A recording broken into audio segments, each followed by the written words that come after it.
Hello, everyone, and thank you, Suki, for that very lovely introduction. I'm really grateful to Kaki for inviting me to share my thoughts on this multicultural platform. I'm a big Kaki fan, and I'm just both delighted and honored to be here.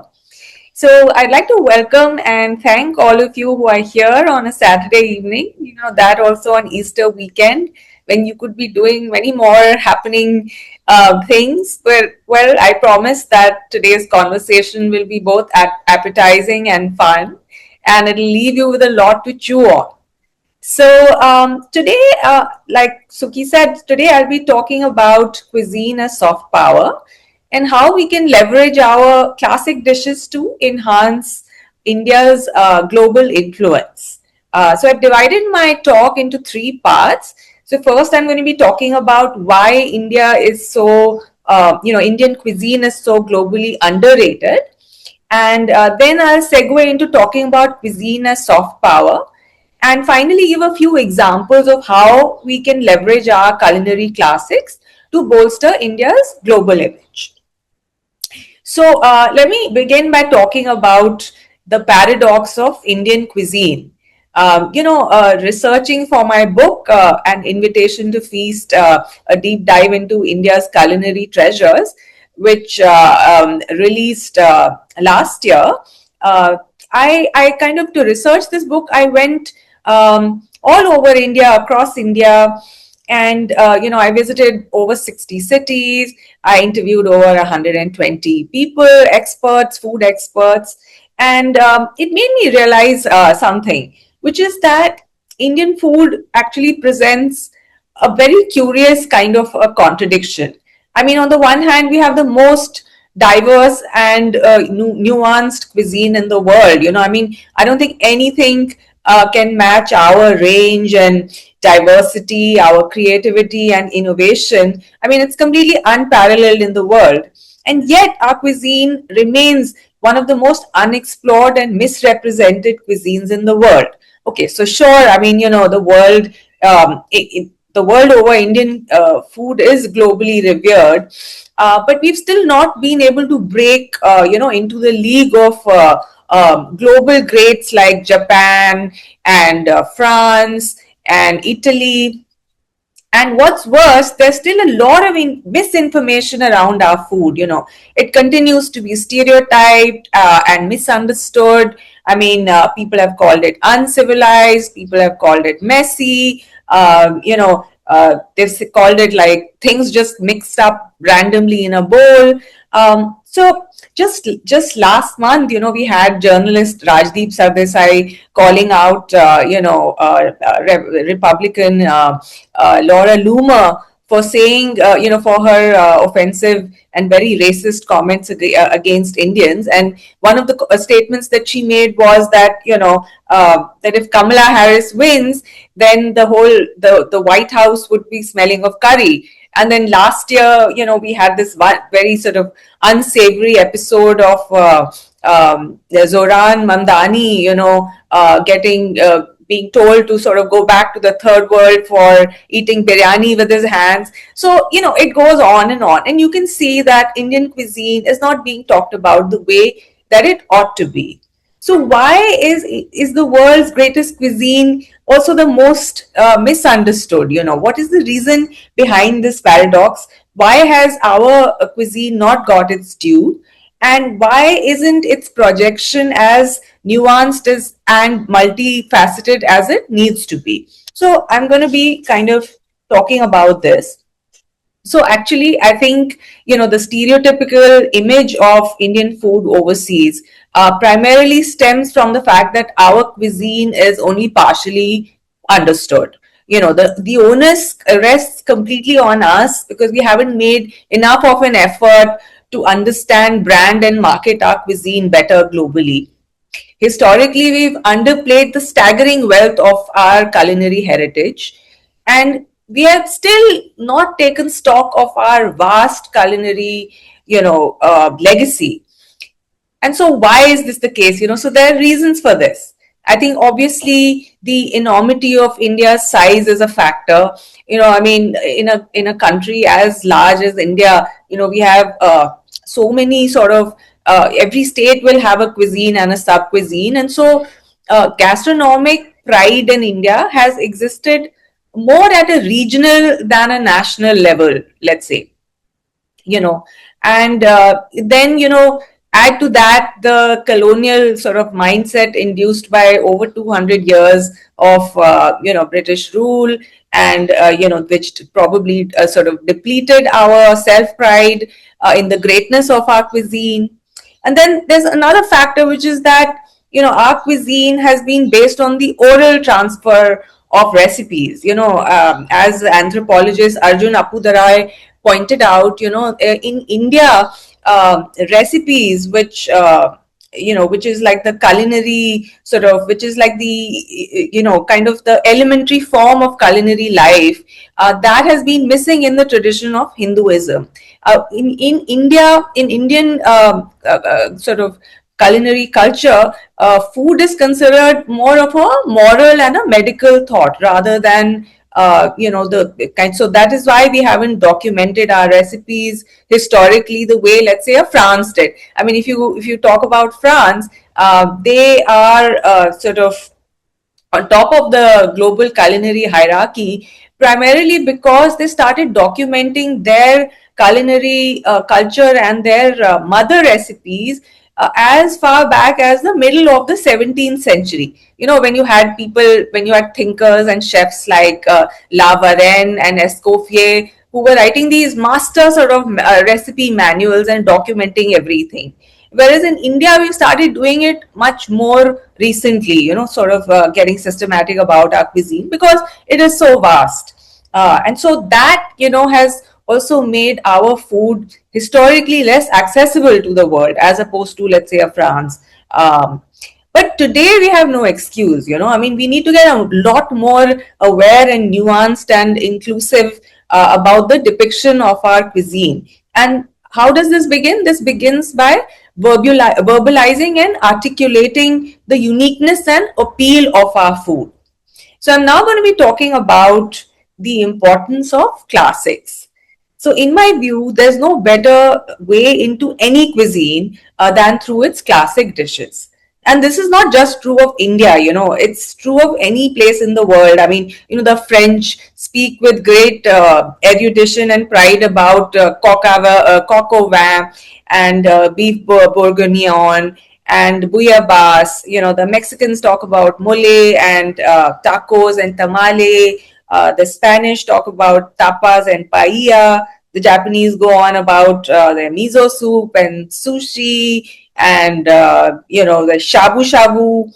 So in India, we have like a staggering range of classic dishes. Everything from global blockbusters like butter chicken and dosa and biryani and chole. Also sort of regional gems like Goa fish curry, dhansak and undiu. And of course, we have our brilliant street food, whether it's vada pav or pani puri or so many, bhel, so many. So, but sadly, we tend to take them for granted. Though we love them, we don't often sort of pause to ponder what makes them great. Like they say in Hindi, "Ghar ki murgi dal barabar." So that is something which is lacking in our appreciation of our own cuisine. And so the first step towards elevating our culinary discourse is to understand and talk about our mother dishes with greater understanding and nuance. So, but first, I mean, what exactly is a classic dish? I mean, so in a broad sense, a classic in any discipline is a work of high quality, something that is important and having a value that will last. So, a classic dish is a food of enduring and recognized value. So it's associated with a sense of timelessness, versatility, adaptability. You've got sort of dishes like khichdi and dosa and butter chicken, chole, payasam. No, all of these, just to name a few. I mean, we have so many. Biryani. So these qualify, I think, as our mother dishes because they spawn endless variation across the country. You know, wherever you go, you have variations of these. So more than dishes, they are like genres.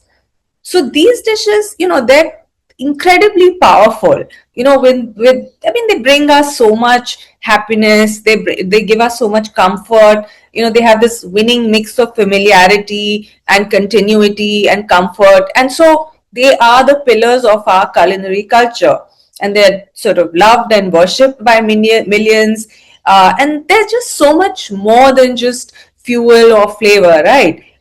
Their connection and bonding and history and culture, memories, nostalgia, ritual, belief. I mean, there's so many things to us.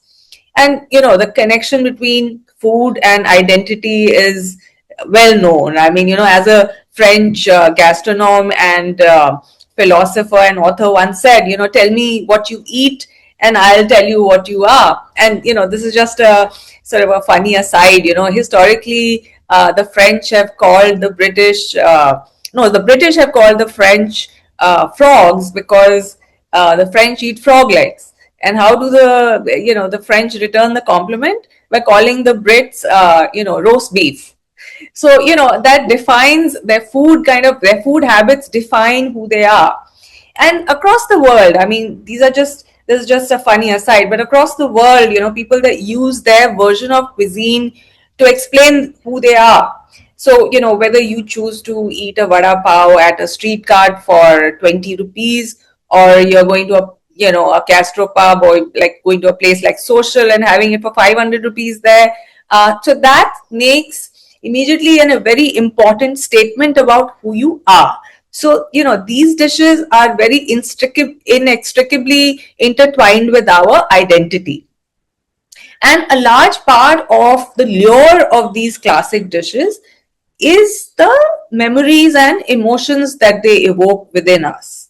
So, as science tells us, you know, there's a direct pathway between our sense of smell and taste and, the hippocampus, which is the part of the brain which is responsible for forming and retrieving memories. So, you know, there is this very iconic passage from Marcel Proust's novel, Remembrance of Things Past, where, the narrator M, he bites into a madeleine, you know, which is like the French cookie, and suddenly he finds himself transported back to his childhood, you know, where in the fictional town of Cambrai in north central France, where his aunt would feed him these madeleines. And so that taste, you know, it triggers like this deluge of memories, which enables him to relive, you know, the sensation of his childhood years.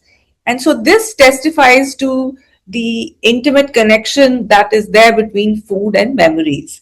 And you know, we all have our Madeleine moments, don't we? I mean, for some, it's the gajar ka halwa that their mother made. For others, you know, it's the dosas that their pati or their grandmother would make for them when they were children.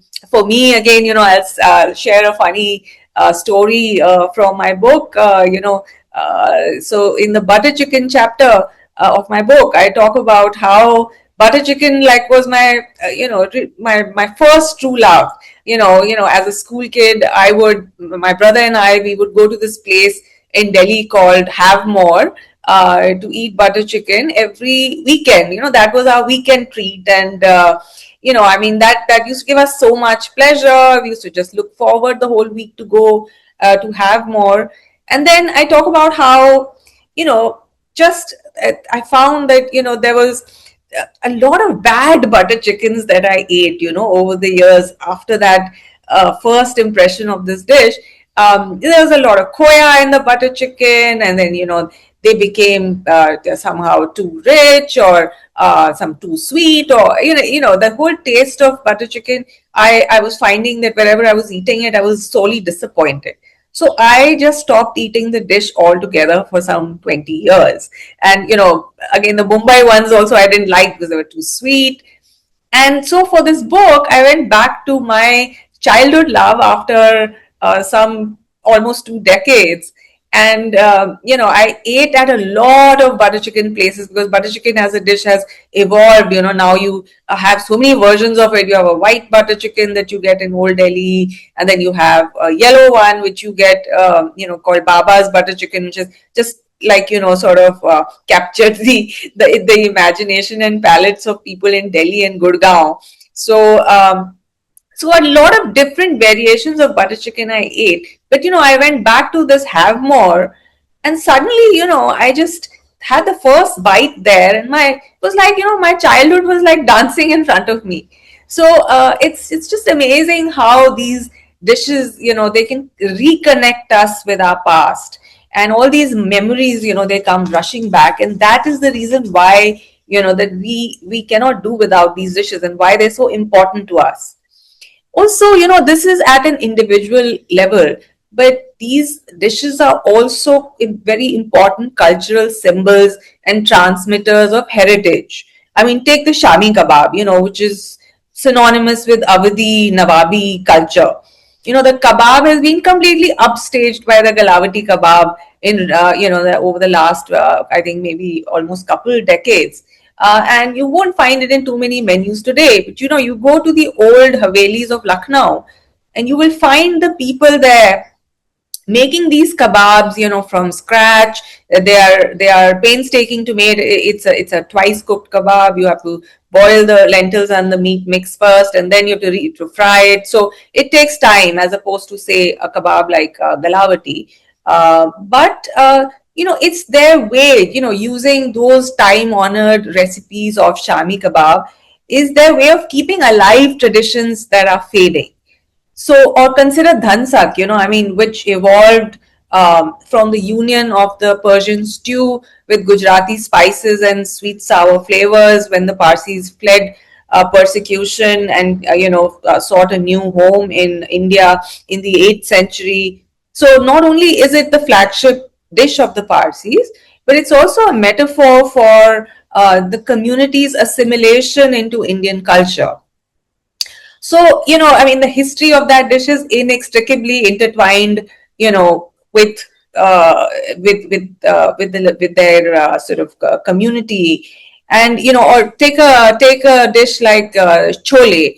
Again, it's a very powerful symbol of resilience, because again, the history evokes the partition period in India. I mean, cooking this dish particularly for the displaced refugees who came at that point, served as a means of livelihood for them, and starting over basically for these refugees. And if you go to a dhaba in Amritsar, and you can still feel that entire milieu of the dish, and it just comes alive. So basically, individually as well as collectively, our classic dishes have a visceral hold over us.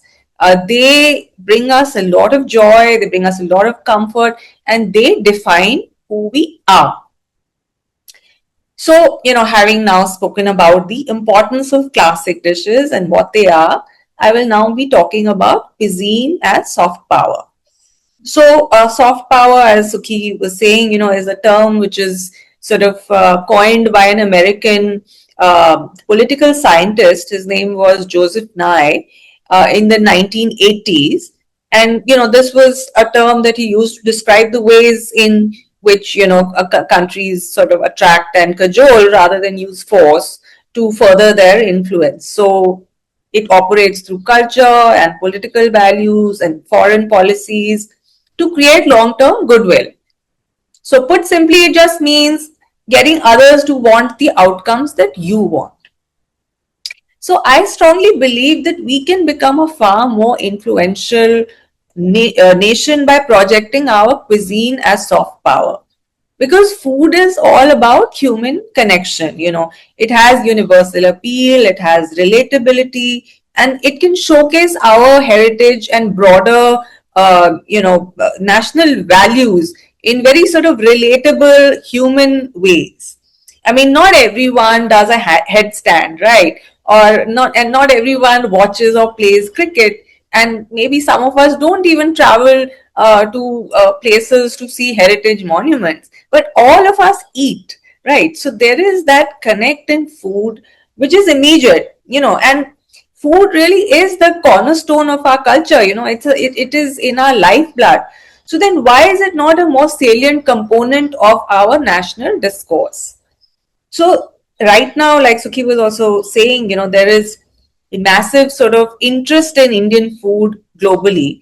And we must seize the moment by portraying and marketing our cuisine more strategically.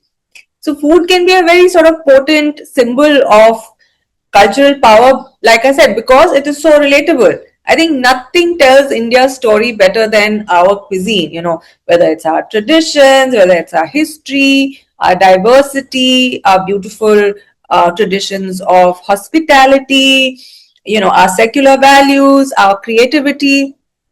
And all these should be used to create a positive narrative of India that resonates emotionally as well as tangibly on the global stage. And such initiatives can be used to position India, as a global brand, which enhancing the influence and goodwill beyond traditional policy discussions.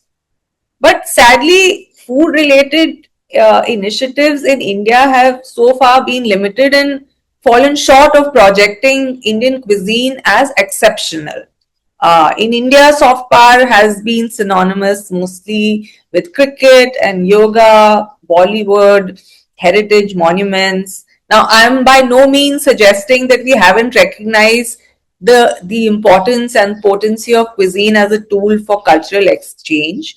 So examples of gastro diplomacy abound in India, from the iftar gatherings that happen to the mango diplomacy that happens, this whole tradition of giving crates of mangoes to heads of states and to further influence. I think more recently, we've had examples like promoting millets to build soft power at the G20 summit, pushing 2023 as the year of as the International Year of Millets, and showcasing makhana as a nutrient dense plant based superfood to sort of link Indian food with health and climate goals. So we've done all these things. We have had all these initiatives, but still, despite these efforts, the use of cuisine as a tool to build cultural bridges and boost tourism hasn't been optimal in our country.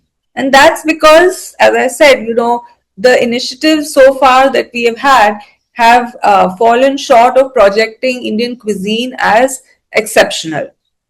So, consider the 2024-25 best cuisine rankings of the experiential travel guide Taste Atlas. So, Greek cuisine was ranked as the world's best, I mean, surprisingly. Uh, Whereas India was at number 12 and trailing behind Italian, Mexican, Spanish, Portuguese, and many other countries. We didn't even make it to the top 10. Then again, you have the US News World report of countries that have the best food, and those include Italy, Mexico, Spain, Thailand, Turkey, France, Portugal, Brazil, and Argentina. So India does not even feature in this list. So clearly, there's a huge disparity between the greatness of our cuisine and its global perception and rankings. So, though food can absolutely boost our global image, our current discourse sets a kind of a low bar. So we, to correct this, and to execute, a regime change, we need to take active steps to amplify the role of cuisine in our global conversations. And the key evolution, in the perception of our cuisine is a mindset shift, a mindset shift moving away from the aspiration that it should be the best to an acceleration that it is at par with the best in gastronomy. So we need that shift in our mindset. And in order to sort of position ourselves as the gastronomic champions of the world, we need to recalibrate our messaging. So what needs to evolve is the willingness on the part of Indians to explore and foreground a variety of narratives about our cuisine, which go beyond just the kind of handful of dishes that we normally speak about, and or talking about narratives of spices and curry. So, we need to expand our culinary discourse and sort of to elevate our position. So now I'm going to be talking a little about how how we should revise our culinary pitch and how we can leverage our classic dishes to shape new global narratives. So, like I said earlier, the best way into our cuisine is through our classic dishes. National dishes become symbols of unity, representing a country's shared history and diverse culinary landscape. So, by verbalizing the uniqueness and appeal of iconic foods from across India, we will encourage the world to take note of what is special and unique about each of them.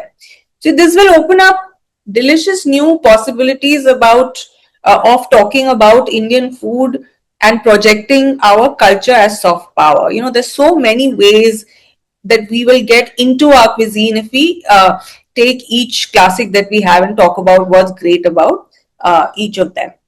And while focusing attention on our classics, we can talk about the ingredients that go into them, the techniques used to make them, and the interesting new forms that they are taking. I mean if you look at, let's say, a butter chicken, today you have the butter chicken kulcha, which has become almost like a modern sort of a classic. You will find it in restaurants across the country. It's a younger way of eating the same dish. Or you have the baked versions of dishes like undiu and rasgulla. Baked rasgullas from Bolaram Malik, I think they are iconic. They have become so popular that across India people are making baked rasgullas and they're loved. So I think we should also be talking about how these dishes are evolving. And most importantly, I think while talking about these classic dishes, we must focus as much on the storytelling that surrounds them. I mean, stories are these legends and lore, and these stories are so precious. They are fundamental in shaping what we eat, and they not only help us explore and express who we are, but they also penetrate into our psyche and they can inspire change. So storytelling is extremely important, I think, while talking, and that actually shows you how you can go, how you can sort of evolve from just talking about food as recipes to talking about it as culinary culture. So I'd like to leave you with like a few examples of how we can use classics to redefine our global culinary narratives. So I mean, look at a dish like a dal. I mean, it's like such a staple. All of us eat dal. So there's such a vast repertoire of dishes sort of made with lentils and chickpeas. And so these, pulses have been sort of classified and described by the Food and Agriculture Organization (FAO) as being climate smart. They are sort of um, as a category, they are sort of climate resilient. So those can be used to sort of link India's food with sort of climate goals. I mean, cultivating pulses requires less water than many other protein sources, and they have the ability to fix the nitrogen in the soil. I mean, they can convert the nitrogen from the atmosphere into soil nutrients, thereby sort of reducing the need for chemical fertilizer, which is a source of major greenhouse emissions. So, keeping this in mind, a range of classics, right from like our dal tadka to chole to, even a dhansak dal. I mean, so these can be showcased as rich sources of plant based protein that are more environment friendly. So, you can take an everyday workhorse like a dal can be spoken, in a much more nuanced way on the global stage. Then you have the humble dosa. Okay, it's not so humble thanks to, the current LPG shortage. But it should be celebrated for the breathtaking regional diversity that we have, in dosas. I mean, the sheer range that we have across the south, whether you're talking about, the Tamil style dosas like podi dosa, ghee roast, adai avial, and or you're talking about the Karnataka style, whether it is the bene dosa, whether it is the neer dosa, or you're talking about pesarattu from Andhra Pradesh. I mean, so it just, and then there's the non-veg dosas from Madurai. You have the egg and the meat dosas, the what is called the curry dosa. So it's a huge variety, and I think we should be talking about all these regional variations to showcase attention on our creativity. And then there's the dosa batter, it's so clever. I mean, unlike crepes and pancakes, it requires no yeast or, any additional additives, and it's entirely dependent on the beneficial action of microorganisms to ferment. And what is brilliant about the dosa is that it evolves as it matures. So it gives us three different iconic southern foods. You get the dosa, you get the idli, you get the uttapam, the same batter. So why are we not going to town talking about how clever our batter is? So the reason is because we are not thinking about it in those terms. We are not going deep enough into talking about how great the dosa is. Or let's say you look at a dish like the Gujarati undiyu, and I think undiyu is the real chupa rustam, in our classics, because it uses this host of like hyperlocal, seasonal winter vegetables. Whether it's the green tuvar, the green pigeon peas, or it is the surti papri, or it is the green garlic, or it is. The purple yam, what they call ratalu. So it uses all these forgotten vegetables, and they're all coming together. And it can just be like this poster child for talking about, agricultural biodiversity. I mean, it's such a great example. We should talk about it as an example of India's age old traditions of eating seasonally, and, eating produce when it's at its peak, and how beneficial that is for the body. So by celebrating a dish like undiyu, we can also encourage, chefs to produce more seasonal dishes, and that in turn would encourage our farmers to sort of adopt more diverse agriculture as opposed to monocultures. So, undiyu is a brilliant example. I'm really out of the 11 dishes that I have written about in my book. Undiyu impressed me the most. It really is, a dish that is worth talking about on the global stage. Then again, we have this range of really brilliant range of smoked meat dishes from the Northeast, which use sort of age-old preservation techniques like drying and smoking and fermenting. And that can show India as a nation committed to sustainability and zero waste cooking.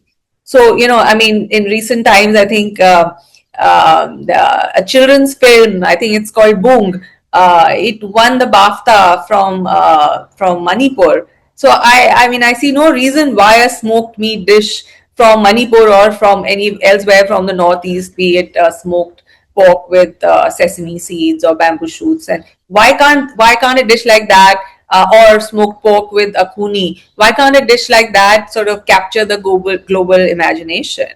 Why not? Then you have biryani, which has unparalleled pan India appeal. I don't think any other dish in India, kind of gets is eaten with such enthusiasm across our very vast country, and that exemplifies India's unity and diversity. I think such a great example. Anywhere you go in India, biryani is loved and revered. whether you're talking about the delicate pulaus of Awadh, or you're talking about the fiery, punchy Dindigal biryani from Tamil Nadu, or you're talking about the Hyderabadi Zafrani biryani, or you're talking about the Calcutta biryani.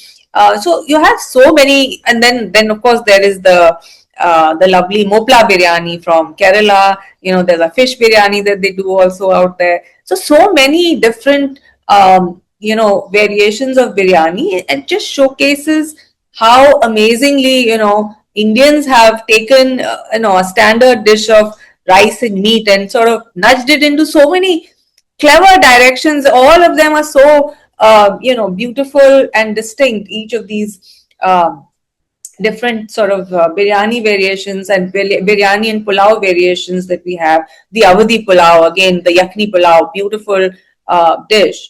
So that layering of aromas and flavors that you find, let's say, in an Awadhi pulao, I think that should be used to point to the refinement and delicacy of our cuisine. So we should be talking a lot more in detail about these kinds of things.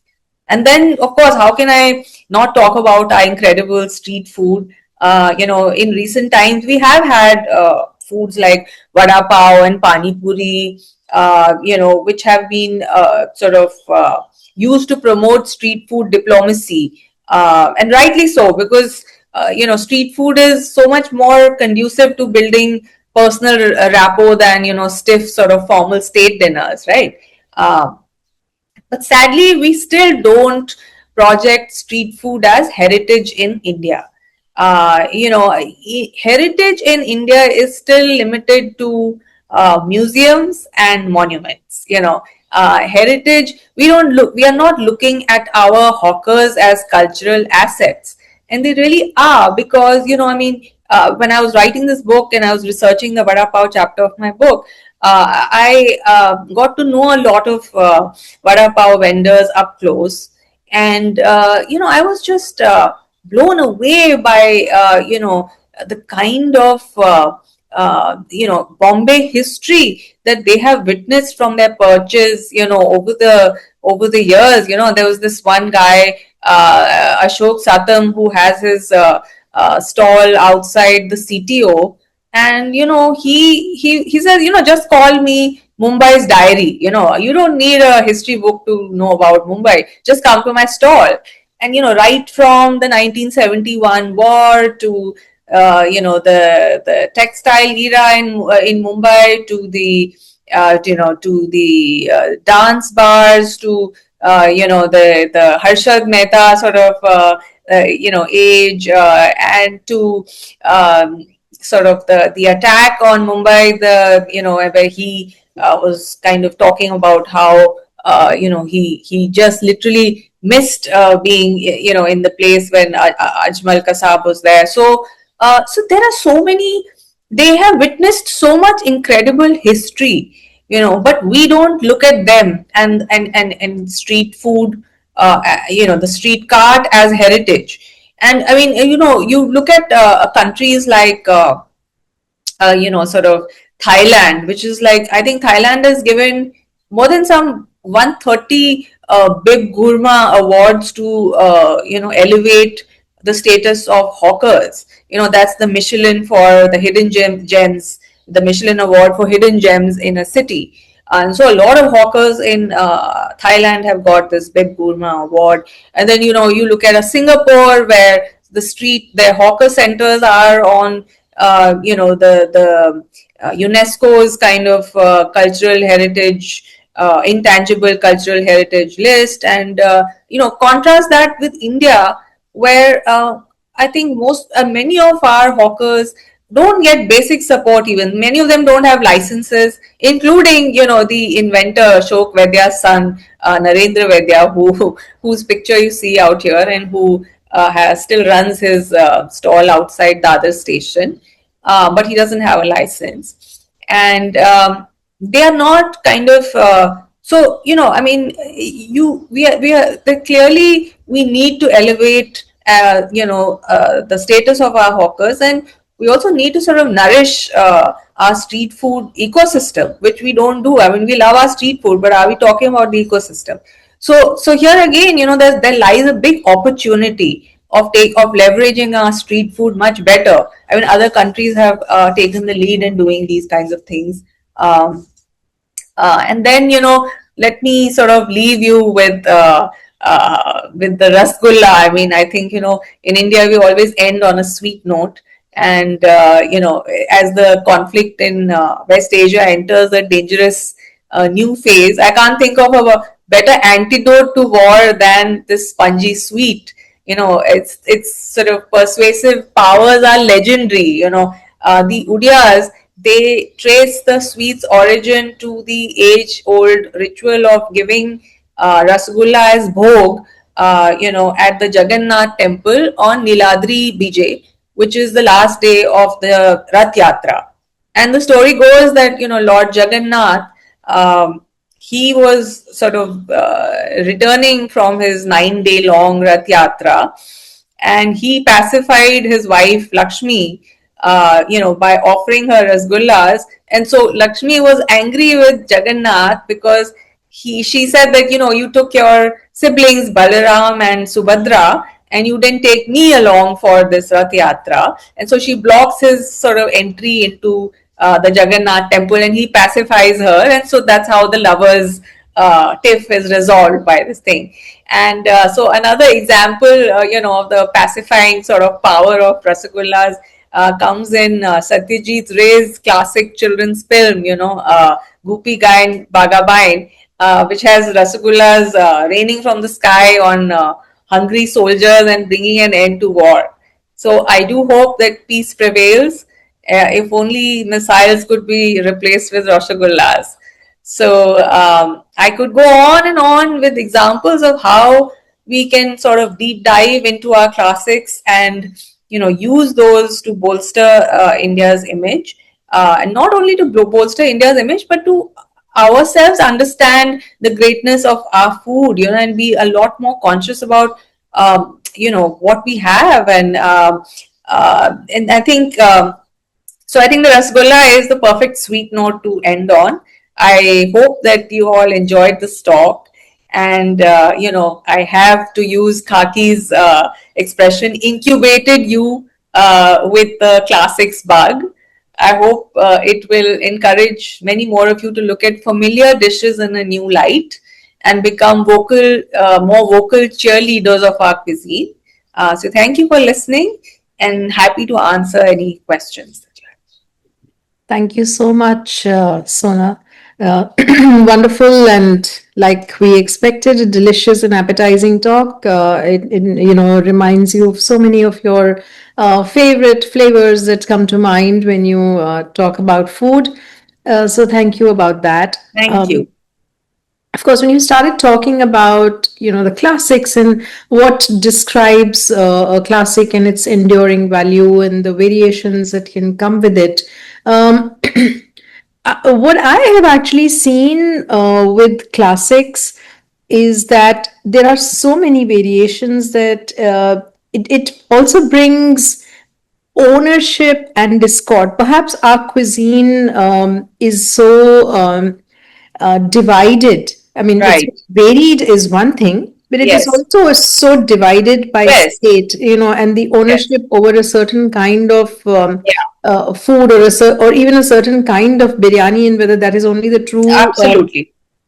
Is that one of the reasons why we've not been able to come together? Because you could go to a Greek stall and ask for that particular dish, or you could go to a Lebanese stall somewhere in New York and pick up a I don't know, a falafel or whatever. But it can be very different. But in your mind, you're happy to call it falafel and eat it. But in our we internally treat these dishes as so separate that we want to own the dish in its pure classic Yeah, form. absolutely. No, absolutely. I think you're absolutely right. There's a lot of like local politics that happens around food, and food can be extremely divisive. I mean, look at the whole GI war that happened with the rasgulla. I mean, the Udiyas and the Bengalis kind of. But I think that that is completely missing the point, I mean, I think our food, our cuisine is like a mosaic, and I think all of these things are kind of coming together and making this amazing cuisine. So people who say there's no such thing as Indian cuisine, it's all regional cuisine, how can you say Indian cuisine? I completely disagree. I mean, from that point of view, then what is our country? I mean, we are all, I think it's this whole unity and diversity that we should be talking about, the fact that we have this amazing country and that it is so varied. I think the variety is our strength. So I don't think that we should be sort of bickering about ownership, but although it happens, but it happens across the world. I mean, you talked about falafel. It's falafel is again a dish which is extremely conflicted. Yes. So yeah, so this is bound to happen, but I think that we definitely need to become a lot more nuanced about the way that we talk about these dishes. And talking about, for me, honestly, I've never been a great history student. I used to not ever do well in my history lessons, so that's why my book is also not a history book. It's a book on living history. So what do these dishes mean to communities today? What are the sensory memories around them? And I think we should dwell more on these aspects. This is my personal view. But of course, people are extremely possessive about them, and you cannot help that.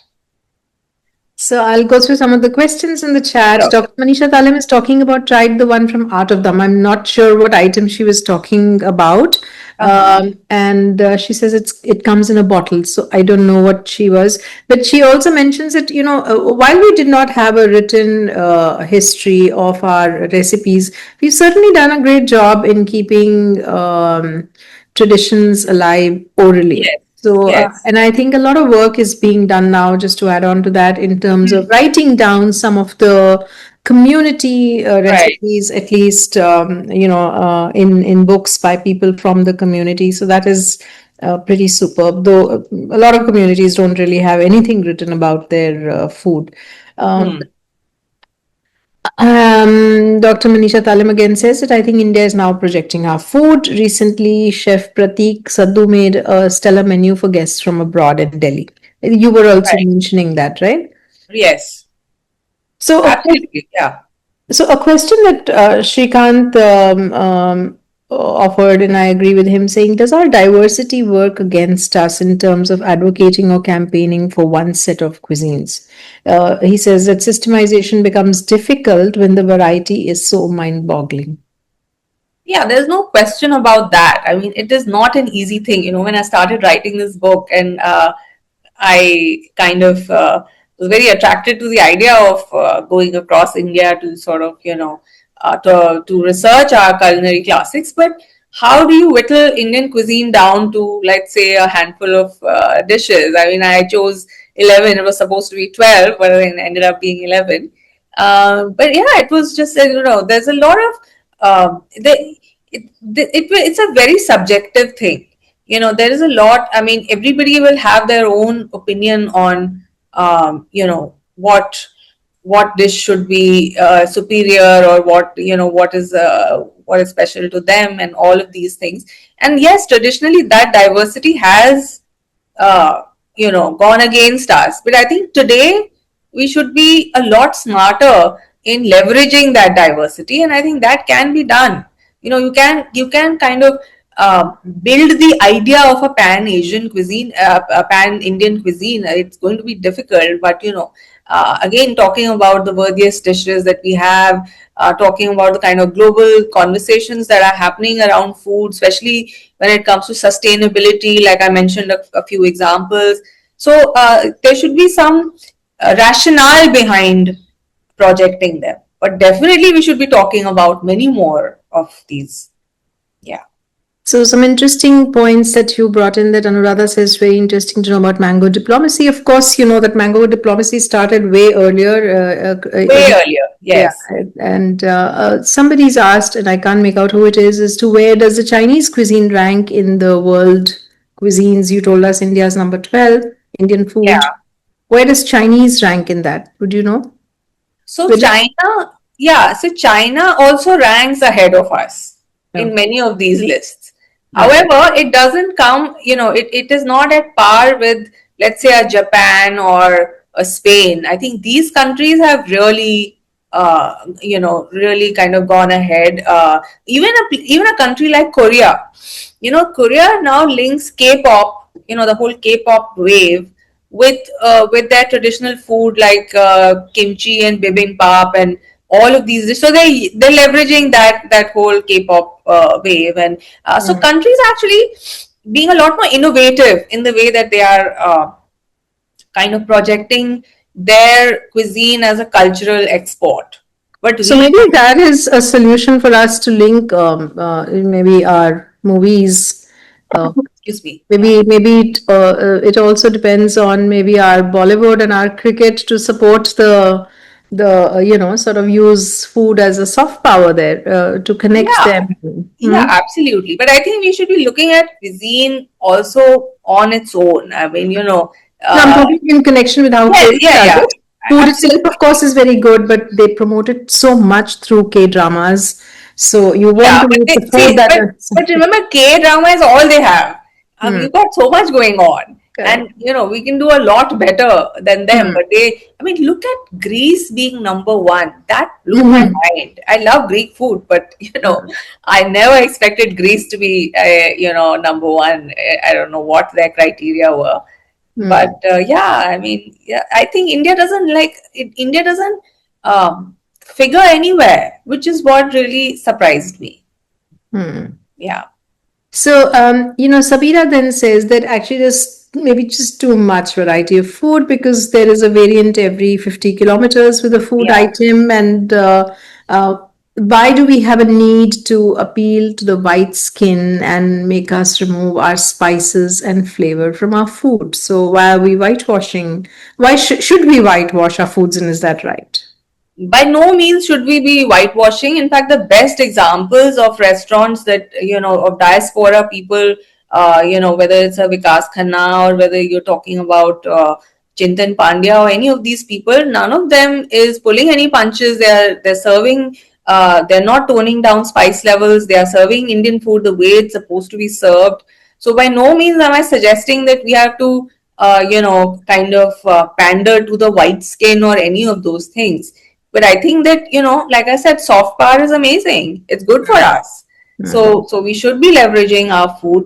And there's so much scope for leveraging. I mean, nobody, think of it, nobody even knows any dishes from the Northeast. The entire region is almost, terra incognita. And there's so much going on out there. So there's a lot that can come out, where we can talk about so many things Actually, the point is that even the non-Northeast Indians don't know enough about that food. exactly. You So will be before we take it surprised, out, Suki, that even a dish like undiyu, when I went to Delhi and I went to South India, they asked me, what is that? yeah. So, Uh, we don't know so many of our own dishes. So we need to travel, expand our palates, know yeah. more. That's exactly what I'm trying to do with this book as well. Wonderful. Yeah. So there's an interesting question of from Shrikant where he says, "So do we or do we not need to come up with pairings with a drink, whether it's alcohol or wine or any other local drink? Is there an expert view on that?" Because there are subsequent questions on why alcohol and can we not do it with Indian beverages. But I do think that we do have a wide repertoire of beverages, whether it's a kokum sharbat or a chas or whatever else. Yeah. But do Yeah. we need to develop our cuisines with such kind of pairings?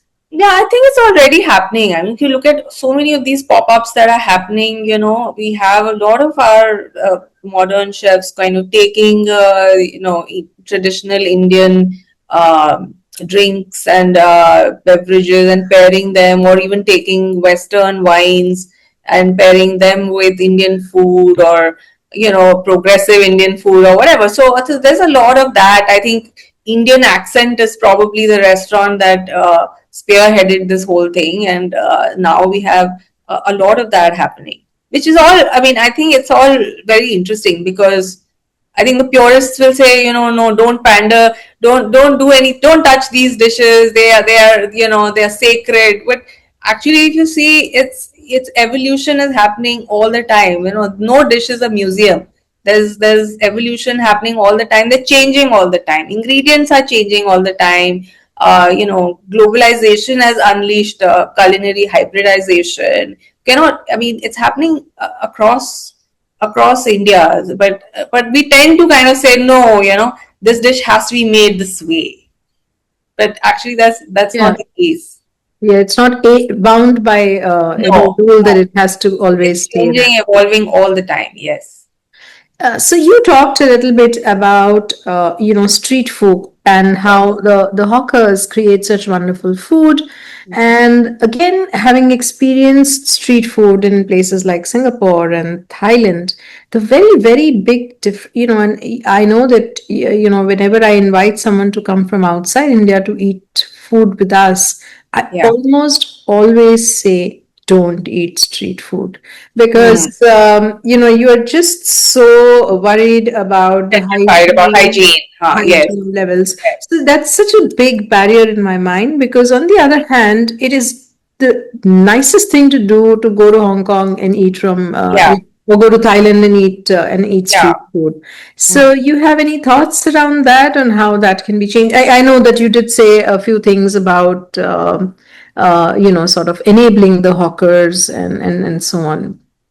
Yeah, I actually, again, we can take a cue from a country like Thailand. I was reading somewhere that Thailand came up with the smart cart, where they took the traditional street cart, and they added like a lot of these modern amenities to it. So something like that can be considered in India. Where like take their carts and kind of make them more conducive to hygiene, because they have absolutely no support. They don't get recognition. They're all doing extremely well. They are not underdogs by any stretch of imagination. They're all like survivors and fighters and what have you. But why? I mean, why are we not giving them that recognition as cultural icons? I mean, I really think they are cultural icons. You really need to go and talk to them to understand how much of our city's history they are sitting on. Yeah. Yeah. And a good and I know enough people within the country who will travel and actually go hit their puchka or pani puri stall or vada Yeah, pav stall yeah, because absolutely. Everybody has a favorite. Yeah. Yes, yes. True. so lots of compliments in the chat and in our personal messages for people who enjoy it. Anuradha said and Vinita has said. Okay, we don't usually do this, but two people have asked whether they have a question or a suggestion, and I'm going to allow them to speak because we're a smaller group. So Shrikant, do you want to come online and speak whatever you want to ask, and then after that, Vinita, I'll allow you to speak as well. Shrikant.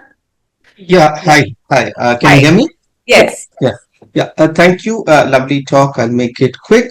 One, of course, I asked about the pairing because I happen to spend 3.5 years abroad in our mission in Nairobi, and one of the very top French chefs there, India, said that Indian food is perfect, but you guys lack wine pairings with food. That's a major deficiency. Right. I'm not necessarily saying I accept his Yes. logic, but I just wanted to ask. But having said that, I wanted to flag 2 points since you mentioned food diplomacy specifically in soft power. I think apart from the hotels and attracting people to come to our country, the two target constituencies that we could think of or you could think of are diplomats and missions who are posted abroad so that they keep hosting Yes. with Indian cuisine. And Yes. increasingly, since I'm a Navy man, the Indian Navy ships now go abroad with a huge amount of regularity, much more than they ever did before. Right. And I have found that the foreign diplomats, they do embroidery of the obvious. You talked about talking of history, and they seem to make very ordinary food attractive with lots of tales and myths and embellishments and sort of stories and legends about how this could happen. Whereas we don't seem to do that even amongst our own diplomats on our No, we National don't. Day parties and all. So Yeah. while people enjoy our food, they don't seem to get a sense of atmosphere or history, or that they've Mahal. been a part Mahal of a they global mahal, or that Ji. they've been part of a global cuisine journey. So I Yes. think these are the two people you could consider targeting, Yes. so that they in turn can take the messages further and forward. Yeah, And no, wonderful, wonderful ideas. I completely agree with you. I think the more of these, so the more we talk about it, the more we will come up with ways of, sort of correcting the current disparity that exists. Even just the simple act of enjoying your meal and, thinking as to what is it exactly that I'm eating, what makes it great. Even at an individual level, I think once that happens, I think that change will then have a ripple effect. absolutely. And just to add 30 seconds, my British colleague there, Army Colonel, used to always give Indian food when he Yeah. hosted someone, you know, Okay. but he would try and give it plated and give it with a bit of atmosphere and things like that. So for Hmm. us, it was always a challenge to give Indian food, but not the same thing that Not he, the same he thing. Yes. was, which was possible, but it Yeah. just tells you that. True. True. True. No, I completely agree with you. Very good comments and observations. Yeah. Thank Thank you, you. Shweta. Thank you. Vinita had a question about the traditional alcohol usage in Indian cuisine. Hmm. So she wanted to ask you the as in a drink. I mean, I do know that Okay. toddy was used as a drink and also as a source of fermentation. But I'm sure you can add more things about the usage of alcohol. The usage of alcohol. Well, I'm not sure that we've had a great tradition of using alcohol in our cuisine, in our food. I'm not. I mean, I do know that people would drink alcohol. We've had um, mentions of people drinking wine and all of those things going back, many many centuries. But Yeah, yeah. drink Sudaras, alcohol, excuse me, yes, Madhuras and all, no? We've in yes, poetry yes, and so much. Somras, huh. correct, Yeah, correct. Somras, correct. That's a Or better yes, word. Yes. yes, yes, exactly. So that has been there and has been documented. I've read quite some stuff about that, but I'm not sure about its usage in food. I mean, I have to plead ignorance here. I'm not sure. I'll Sabina have to says think that about it. Yes. Sabira says that if you go to Goa, marination of food is done with arak and toddy and even brandy. Yeah, you have sanas and Yeah. that's true. But I think that there are not that Not many as a drink. examples. There are Hmm. not that many examples that I've read about, apart from fermenting. Correct. I am not aware of like I don't think that we'll have like poached pears happening in India, the Hmm. French style, and I don't know. Yes, I have one more question, if I may ask you. yes, Yeah. Uh, uh, See the spice levels I find in India yeah, recently. Okay, Hmm. whether it's if you eat food on the streets, of course, it's way too much. Or if you go to even to a Taj or anywhere else, I'm yeah, finding overall the spice levels have gone up a lot in Bombay. Or if you okay, go to even smaller cities, smaller, I'm not so sure. So Hmm. even if you say I want a mildly spicy, I Hmm. feel overall the palate has gone up. Have you noticed this? That's my question number one. And Okay. question number two is about the food carts. I'd like to share my Hmm. experiences. When you go abroad, like a New York or somewhere, you Yeah. can easily, comfortably have a beautiful meal, clean, hygienic. Hmm. You have those sausages and sauerkrauts or whatever Yeah. outside, and Yeah. not Yeah. get a stomach upset. Hmm. Whereas in India, Hmm. you have to be really hardy in your stomach. Maybe Hmm. senior citizens have that issue, but I've Hmm. had this issue even when I was working in the 40s, 50s. It is very rare. So there's no labeling, there's no classification, Yeah. grading, which you find in restaurants. Yes. Whereas most of I mean, there's a lot of business that happens on the food carts. So that thing Hmm. may be introduced, I don't know when and who to, but this I think is lacking in our country in a big time way. So, Yeah. Like I was and saying, spice. yes. Hmm, hmm. Hmm. These are 2 points I'd like to make to the group here, since a very interesting talk and highly focused on what you said. I Thank really you. loved it. So thank Thank you so much. Yeah. I don't know. Actually, we really need to sort of improve the ecosystem, like I was saying, around street food. But you'd be surprised they did an experiment. I was reading about it with street food in India, wherein they actually sent some samples of Indian street food to the lab, and it was actually pretty good. It did Oh, not at all. is it? So yes, so Amazing. I was also That's- surprised. I was also surprised. I was reading about it that in comparison to a lot of food that you get in restaurants, that Mm. was actually quite clean. But this is just one study. I mean, and they definitely No, wish it's also to cooked improve fresh, na? hygiene. So I think the freshness is there, whereas restaurants may be keeping stale and returning. Yeah, You true, don't true. know. And That's there are possible. places like if you go to Elko and Bandra, if you go if you go to these bubbles or whatever, you'll have the mineral water pani puri happening, and you'll have all of those things Yeah, happening. yeah. But It'll be I fun, yeah. feel strongly about elevating the status of the hawkers that we have. True, true. I really And what think is the it's, spice level? Thank you, Your Vinita. take? That's it. Sorry? That's it. Okay. The spice levels, yeah, I'm not sure. I haven't particularly noticed a spike in the spice levels, but you may be right. I mean, I'm not entirely.